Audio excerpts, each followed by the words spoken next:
भैया light of कर लीजिए।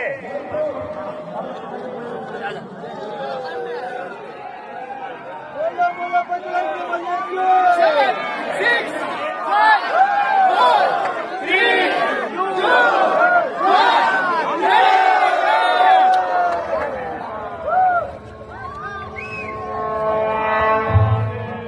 సర్వ మానవాళికి రక్షకుడు, మనకు కొండంత అండగా నిలిచేవాడు, మనసులో తలచిన వెంటనే గుండెల నిండా ధైర్యాన్ని నింపగలిగే మహాయోధుడు, అభయహస్తంతో ఎల్లవేళలా మనల్ని కాపాడే ఆ పవనపుత్రుడి ఇప్పుడు మనసారా స్తుతించుకుంటూ శ్రీ పంచముఖ ఆంజనేయ స్వామిగా అవతారమెత్తిన కథ దృశ్య రూపంలో తిలకిద్దాం రండి. ప్రసన్నాంజనేయం ప్రభాకరాయ